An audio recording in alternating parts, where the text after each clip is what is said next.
Good morning, my friend. Bonjour, mes amis. Bonjour, bonjour. Bonjour, bonjour. Oh, ça faisait longtemps, chers amis. Il est vendredi. Vendredi le 6. Vendredi le 6 décembre. Donc, 19 jours et c'est Noël. Noël, Noël, Noël, Noël, Noël. Voilà. C'est vendredi. Rappelez-vous que vendredi, c'est la belle vie. En plus, pour tous vos besoins en esthétique, en plus, pas de d'école aujourd'hui. Donc, let's go. Straight to the point.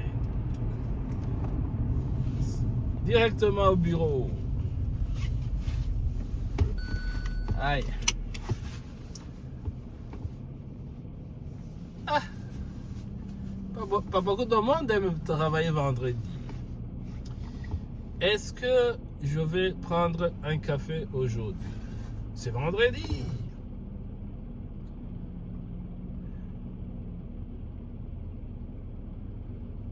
Oui. Ah ouais. Je ne sais pas encore. Mais ce que je sais, je ne vais pas prendre mon café ici. J'ai envie d'avancer peut-être plus loin.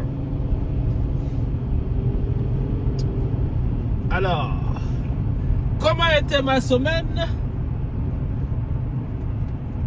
Vous voyez que nous sommes présentement en hiver. Les premiers flocons de neige sont tombés. Voilà, voilà. Et juste savoir que moi, j'aime l'hiver. J'aime cette fraîcheur. C'est comme si ça me fait du bien dans mon corps. Je me sens fort, je me repose bien, je me sens focusé, concentré. Parce que pendant l'hiver là, ton esprit est très très focusé. Tu dois. Il n'y a pas beaucoup de distractions là. Parce que il faut rentrer tôt, il faut être organisé, il faut faire les choses rapidement, organiser. Il faut déneiger, il faut. En fait, c'est pas comme l'été. Tu passes dans la rue, tu vois une terrasse ouverte, tu as envie de. Tu commences à penser, j'y vais pas, mais l'hiver là, tout ce qu'on a envie de faire, c'est d'aller au chaud. Au chaud. Alors, la nouvelle. Âgé de 51 ans de Gatineau, a comparu hier au palais de justice après avoir été arrêté à sa résidence par les policiers de la SQ. L'homme aurait un lourd passé criminel et il pourrait s'agir d'un règlement de compte lié au commerce de stupéfiants. Camille Savoie de la Sûreté du Québec. Il devra revenir devant la justice le 10 décembre prochain pour la suite des procédures. Actuellement, il fait face à des accusations de séquestration et de voies de fait grave. Évidemment, l'enquête qui se poursuit là-dedans. Aucune accusation de meurtre n'a encore été déposée.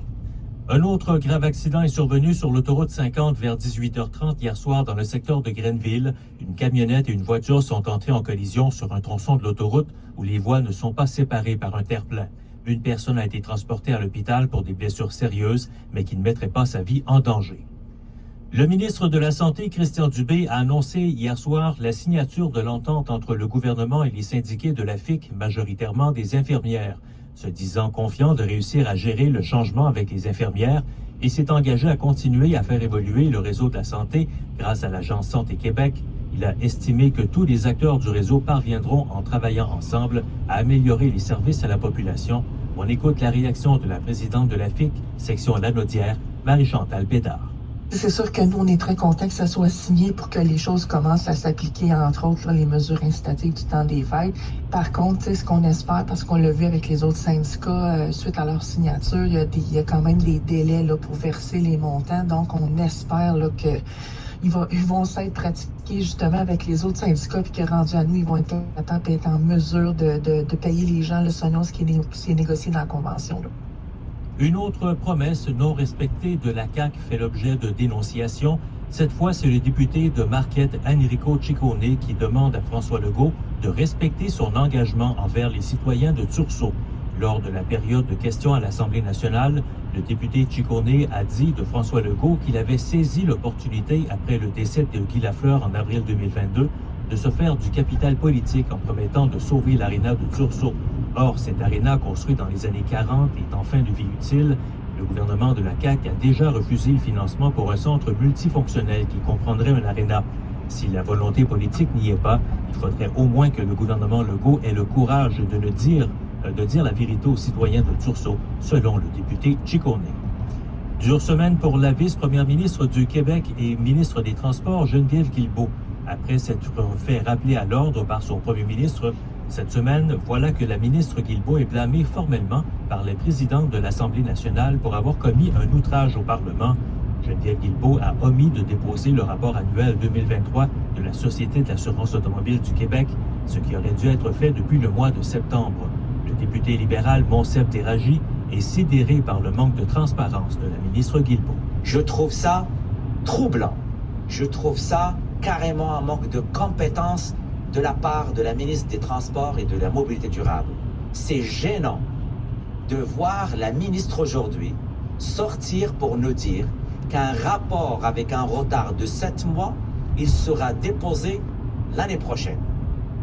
À l'occasion des 35 ans du massacre à l'école polytechnique à Montréal qui a fait 14 morts et 13 blessés, le gouvernement fédéral a annoncé hier le resserrement des règles sur le contrôle des armes à feu. 324 modèles sont ainsi ajoutés à la liste des armes à feu prohibées. Nathalie Provost, qui a survécu à cette tuerie visant des femmes, a cependant dit craindre que des élections fédérales anticipées bloquent les nouvelles mesures annoncées. Pour la rassurer, le ministre Jean-Yves Duclos a fait pression sur les conservateurs, sans les nommer. Il faut que les autres partis en Chambre s'engagent, peu importe qui est le gouvernement, dans quelques mois, dans 1 an, dans 2 ans ou dans 3 ans, de ne pas revenir en arrière. C'est une question que les Canadiens et les Québécois ont le droit de poser aux autres partis à la Chambre des communes. Et d'ailleurs, une marche et une vigile commémorative sont organisées aujourd'hui en Outaouais. Une marche commencera dans le stationnement de l'aréna du stade Pierre-Lafontaine sur la rue Saint-Antoine à 11h. La marche va se diriger vers le monument commémoratif Jeannine Boissonneau à l'intersection de Grébert et de la rue Jacques-Cartier. La vigile va commencer quant à elle à midi. En terminant, la NASA a annoncé reporter une nouvelle fois le retour de ses astronautes sur la Lune en 2026, qui était prévu, va maintenant être reporté en 2027 en raison notamment de problèmes techniques rencontrés sur le vaisseau. L'annonce de ce énième transport survient au moment où le retour de Donald Trump à la Maison-Blanche en janvier pourrait drastiquement reconfigurer les projets de l'agence spatiale. La mission Artemis 3 est désormais prévue pour le moitié de l'année 2027. Le programme phare Artemis a pour objectif d'établir une présence durable sur la Lune afin de préparer le terrain pour de futures missions sur la planète Mars. Hey, c'est fou ça. Oui. Moi, j'écoutais, quand j'étais jeune, dans les années 1980, je crois, Cosmos 1999, Space 1999, et je me disais, c'est ça que je vais faire dans la vie, je vais aller travailler sur la Lune, il va y avoir une base lunaire, tout ça. C'est en 1999, puis finalement, c'est jamais venu, on n'y est jamais retourné, puis ça va être une espèce de tremplin pour aller vers Mars et ou ailleurs éventuellement, mais de penser que c'est sur le point de voir le jour, on verra, là, parce qu'on en parle beaucoup, puis c'est beaucoup d'argent investi dans quelque chose qu'on ne sait pas trop ce que ça va donner. Ça semble très abstrait, mais il y a quand même beaucoup de recherche, développement, dont les trouvailles permettent d'arriver avec de nouvelles technologies, de nouvelles méthodes de toutes sortes. L'exemple classique, c'est le velcro. J'allais dire, à part le velcro, je connais pas grand-chose. Oui, c'est ça, c'est plus commun. La nourriture déshydratée. Oui, les Russian Pack. Oui. Mais oui, c'est ça. Et c'est aussi le fun de voir que le Canada participe à ça. L'agence Branche-Aubrière, ambiance chaleureuse, menu sur mesure, la drave sportive, l'endroit parfait pour fester. Et voilà mon café. Notre page Facebook. Let's go. Un café par semaine, ça fait pas du mal. Aïe. Wow, wow, wow, wow, wow. Noël dans le temps. Une cuisine chaleureuse, une parfum des biscuits, des rires qui résonnent. Aujourd'hui, ces souvenirs vivent encore grâce à des cuisines pensées pour traverser le temps. Offrez un espace aux naîtront les cuisines de demain avec Théo Minot, maître cuisiniste depuis 70 ans. Joyeuses fêtes! L'Internet 100% fibre 500 mégabits par seconde, seulement 45 $ par mois d'e-box. C'est le meilleur cadeau que tu peux te faire pour les fêtes. Ah d'accord, ça a peine de l'allure, ce forfait-là. Ça, c'est drôle. E-box, c'est juste ce qu'il te faut. J'ai rien à rajouter. Chez IGA, on vous aide à économiser chaque semaine, comme sur le beurre comprimant format 454 grammes à 4,88 $. Si vous n'avez pas reçu votre circulaire IGA par la poste, découvrez nos offres sur l'appli ou à IGA.net jusqu'au mercredi. Alors, les nouvelles. On a attendu les nouvelles. Bon, qu'est-ce que je vais vous dire aujourd'hui? J'ai un blanc de mémoire. Ah ouais. Donne-moi une seconde. Information, opinion et bonne humeur. Jusqu'à 10h, vous écoutez L'Outaouais se lève. Katsuya, vous le connaissez, on lui parle assez régulièrement ici à la station, ex-haut gradé du Service canadien des renseignements de sécurité, le SCRS, et aujourd'hui consultant en sécurité. Bonjour Michel. Bonjour Pierre-Philippe. Ça va? Ah, pleine forme, merci beaucoup. Qu'est-ce qu'on sait de cette histoire d'agente russe? Alors, c'est une dame qui vit dans l'État de New York depuis une dizaine d'années, qui serait venue ici au Canada faire une présentation. Elle avait été invitée, histoire de, selon ses dires à elle, créer un pont avec les Russes qui sont pour le changement, qui sont pour l'après-Poutine, le futur, pour démontrer que ce ne sont pas tous les Russes qui sont méchants, etc. Alors, c'est sa couverture générale, histoire de créer des liens. Selon les allégations du FBI et du ministère de la Justice, du département de la Justice américaine, c'est la couverture qu'elle a utilisée, mais en réalité, elle travaillait pour le FSB, qui sont les services de renseignement intérieurs de la Russie. Ils sont, sa raison d'être était, comme d'autres espionnes qui sont venues aux États-Unis antérieurement, d'établir des ponts avec et des relations avec des élus canadiens, américains, des responsables d'entreprises, etc. Donc, encore une fois, bâtir clandestinement un réseau d'influence à l'intérieur des États-Unis et du Canada et d'ailleurs peut-être. Voilà, donc on parle beaucoup d'ingérence étrangère, c'est un enjeu extrêmement sérieux. Et puis là, c'est un conservateur qui a loué une salle pour organiser un événement qui devait en principe parler justement de Nouvelle-Russie. Oui, effectivement. Et c'est ça qui est un petit peu troublant. Mais mettons les choses en perspective. Dans la région d'Ottawa, au moment où on se parle, il y a en liberté, si vous me permettez l'expression, des centaines d'espions qui circulent à l'heure actuelle.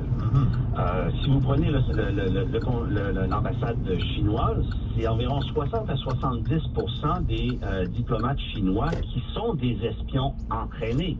Je ne vous parle pas des collaborateurs. Si on parle des collaborateurs qu'ils ont réussi à recruter, on vient de doubler, tripler peut-être le nombre d'espions qui circulent au Canada. Même chose pour l'ambassade russe. La moitié des diplomates de l'ambassade russe sont des espions entraînés.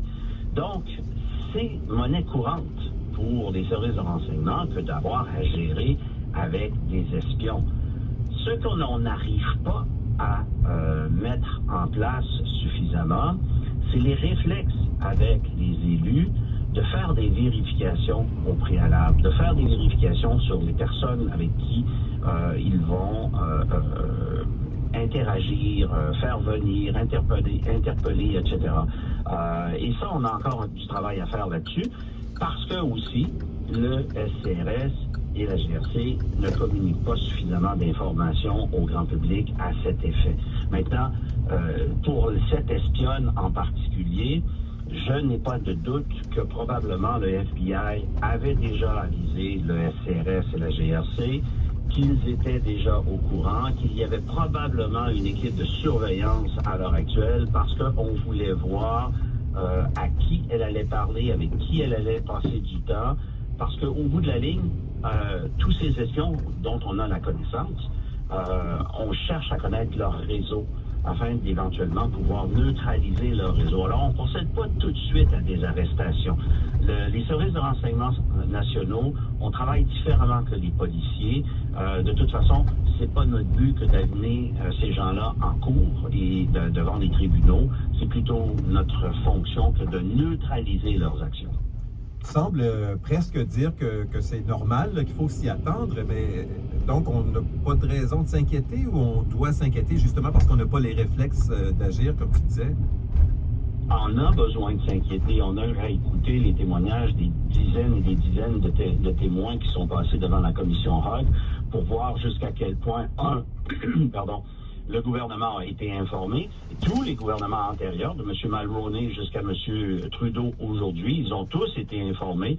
Ils ont tous utilisé l'information, soit pour des fins politiques ou des fins personnelles.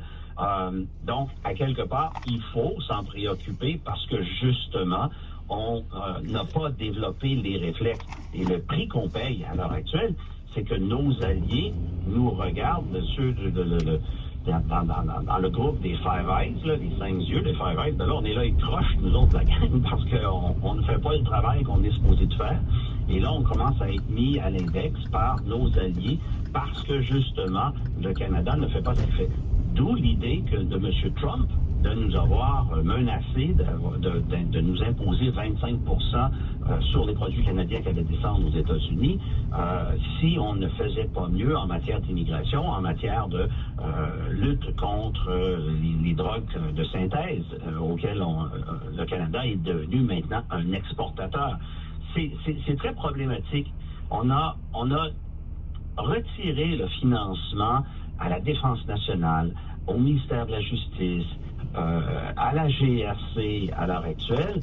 Juste pour vous donner des exemples encore une fois, l'armée canadienne se plaint d'être 15 000 hommes et femmes en dessous des effectifs minimums qu'ils devraient avoir. On connaît notre équipement qui est désuet. On ne remplit même pas nos obligations envers l'OTAN. En matière de justice, on n'a pas assez de juges qui n'ont pas été nommés par le gouvernement fédéral, parce que c'est le gouvernement fédéral. Donc, on a des centaines de dossiers criminels qui sont rejetés chaque jour, à cause de l'arrêt Jordan. Et la GRC se dit 20% en deçà des effectifs minimums qu'ils devraient avoir pour faire leur fonction. Alors, on est vraiment en déficit à l'heure actuelle parce que le gouvernement actuel a favorisé d'autres programmes espérant attirer la faveur de l'électorat envers eux. Mais là, on va payer un prix pendant un certain temps. C'est pour ça qu'on a vu M. Trudeau réagir très, très, très rapidement auprès de M. Trump lorsqu'il a tweeté sa menace contre nous. À l'intérieur de 2 heures, il était au téléphone avec M. Trump. Par la suite, il a demandé à avoir un repas avec lui, ce qu'il a obtenu. Fantastique, excellent. Mais ça c'était tout du bonbon pour M. Trump, parce que c'est pas dans l'ADN du gouvernement de M. Trudeau que d'agir vite en matière de sécurité ou d'agir tout court, comme on l'a vu à la commission Hogg. Parlons donc des cas actuels, celui de Noma Zarubina, l'espionne russe. On peut aussi parler de cet ancien militaire ukrainien qui a été accueilli avec des éloges de pro-nazis, ou en tout cas il avait combattu avec les nazis dans la Seconde Guerre mondiale. Le SCRS a ces renseignements-là. Je pose la question, et est-ce qu'il les transmet aux politiciens et c'est eux qui tardent à agir? Où est le maillon faible là-dedans? Eh bien, comme on l'a entendu encore une fois à la commission Hogg, et c'est ça qu'on a voulu corriger avec le projet de loi C-70, le SCRS, la GRC ont beaucoup d'informations. Ils n'ont pas tout, mais ils ont beaucoup d'informations. Pardon. Mais la loi Je m'excuse. Non, ça va. Mais la loi empêchait le SCRS de passer l'information aux élus. Donc, nos élus étaient laissés à eux-mêmes un peu et on ne développe pas les réflexes parce qu'on n'a pas la culture de la sécurité au Canada. Donc, le projet de loi C-70 se voulait et se veut, encore une fois, un changement dans l'attitude du SCRS. Et on l'a vu avec les témoignages qui sont venus de la commission Hogg et particulièrement de l'ancien directeur du SCRS, M. Vigneault, qui a parlé beaucoup plus qu'on ne s'y attendait. Et c'est probablement ce qui a provoqué son départ un peu plus tôt. Dis-moi, Michel, mon parrain était aussi au gradé au SCRS, il est devenu même sous-ministre. Il y avait plein de choses qu'il ne pouvait pas nous dire. Alors, je ne sais pas si tu vas pouvoir me répondre, mais tu as déjà été espion, toi? Oui. OK. Soyons plus précis. Ce que le Canada a, c'est des chasseurs d'espions, pas des espions.